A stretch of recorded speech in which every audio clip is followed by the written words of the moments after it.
Thank you. Thank you. Thank you very much.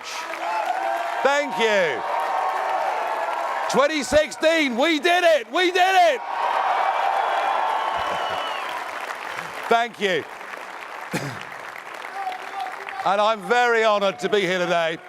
I'm delighted and thrilled that CPAC invited me. Me, a foreigner, in your country. But you know, it's a funny thing. Since November the 8th, since the election of Donald J. Trump, every time I come to America, I'm feeling a little bit more American, I have to tell you.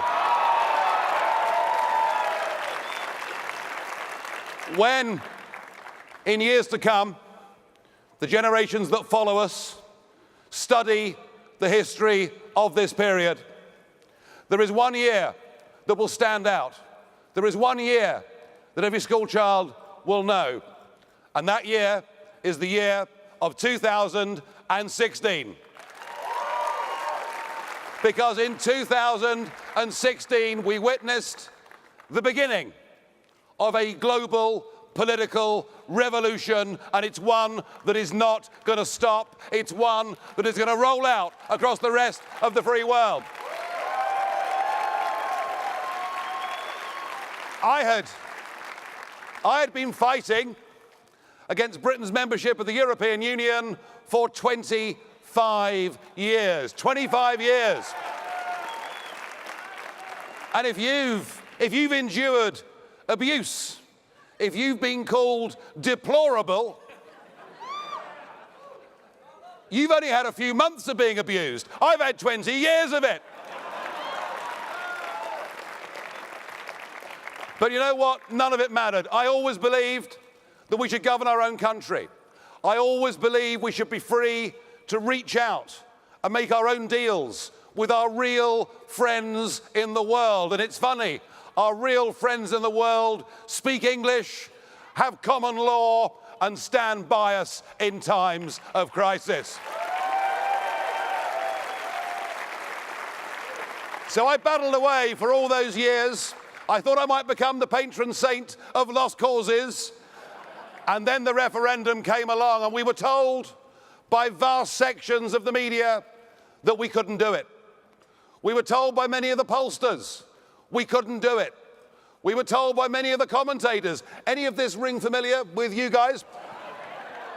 We were told by the commentators that we couldn't do it, and they lined up all the big businesses, all the big banks, all the big politics, not just from Britain, but from across the world. Do you know we even had a visit from the 44th President of the United States of America? I will, to my dying day, be grateful that President Obama came to my country, intervened in the referendum, and told the United Kingdom's people, told America's greatest friend and ally in the world, and told us that if we voted to get our independence, we would go to the back of the line. And the British people were so disgusted by Obama treating us like this that it put us up 2% in the polls.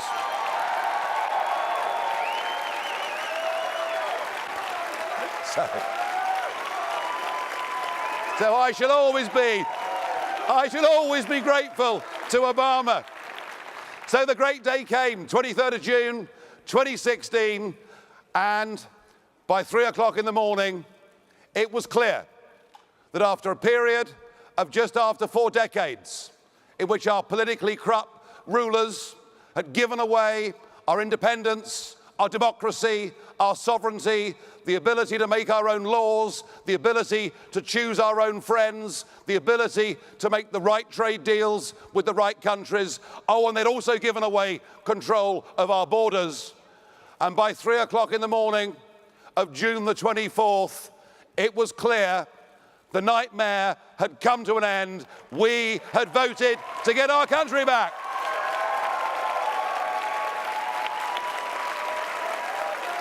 And I can't tell you how thrilled and pleased that I'd felt. It seemed incredible that people had the courage to stand up against the entire establishment, but the brave British people did it. Oh, and by the way, the last opinion poll says that now 68% of the British people want us to get on with Brexit.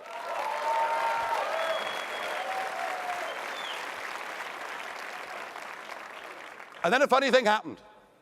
I went to the Republican convention in Cleveland, and I realized that amongst the Republican activists and amongst a large chunk of the American people, there was something approaching Brexit mania. And I got the opportunity, through my friends in Mississippi, through the governor of Mississippi, I got my opportunity. Would I stand on a platform with Donald J. Trump, and would I tell that audience that what we'd done in Brexit was what you too could do here in America? And I told that audience, don't listen to the pollsters. Don't listen to the media. Don't listen to the commentators. They're trying to break your will. They're trying to make you stay at home. Don't listen to any of them.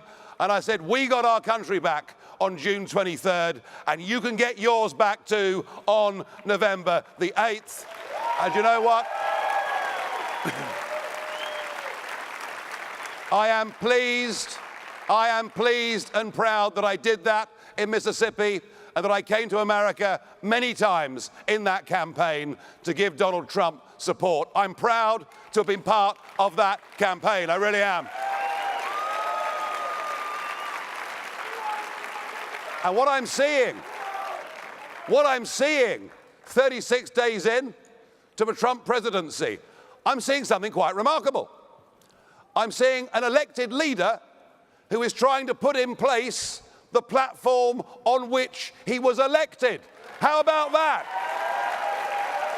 Because we've had years, haven't we, of people making promises, getting into power, and not even attempting to put into place the things upon which they've been elected. And I believe that Trump, who is determined, and we saw him this morning, didn't we?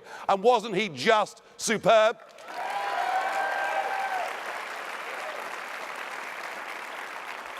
No, what Trump is doing by trying to put in place that ticket on which he was elected, he is restoring faith in the democratic process, and good for him. Good for him. 2016 was the year that the nation-state democracy made a comeback against the globalists and those who would wish to destroy everything that we have ever been.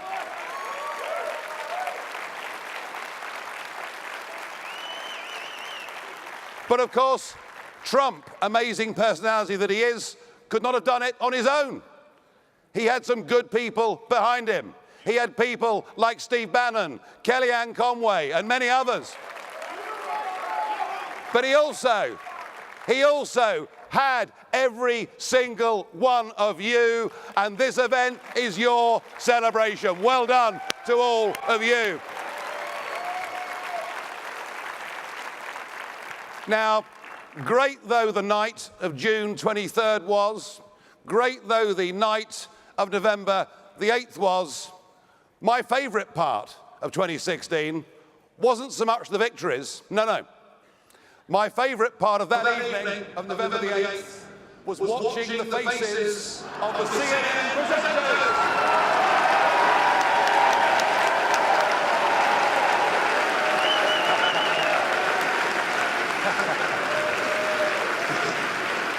And you know what? They haven't given up, have they? They are in deep denial. They would like to wind the clock back to 2050 to pretend that none of this had ever happened. But just as Brexit becomes more popular by the day, President Trump will become more popular in America by the day.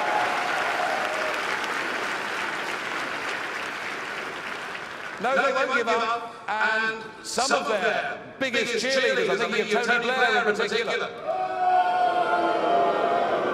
Oh, wow. So he's popular here too, is he? Fine, good. I think of people like Tony Blair, who says that 2016 was just a blip. 2016 was an aberration. 2016 was just an outpouring of anger from very poorly educated, stupid, virtually unwashed people. That's what Blair thinks. But Tony Blair is wrong. He's wrong because what happened in 2016 is not the end of this great global revolution. What happened in 2016 is the beginning of a great global revolution.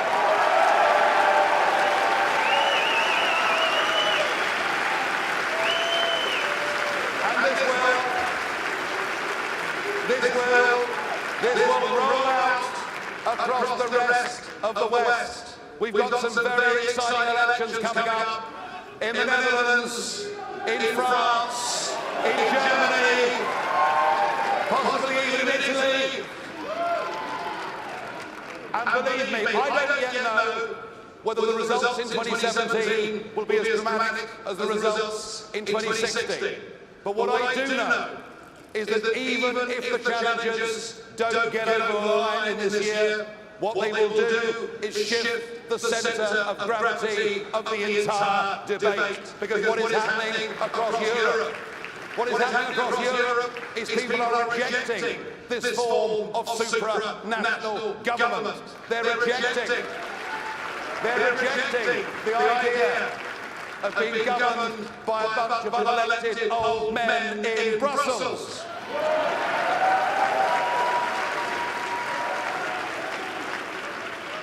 Although I'm very grateful to these unelected old men because I've had some real sport with them in the European Parliament over the last couple of years. And they're rejecting the absolute madness and idiocy of what Angela Merkel did 18 months ago when she opened up the doors. And we've got to be clear, we're not against anybody based on religion or ethnicity. We're not against anybody, but we're for ourselves. We're for our country. We're for our communities. We're for making our people safe. And with less risk from global terror. That is what we're for. That is what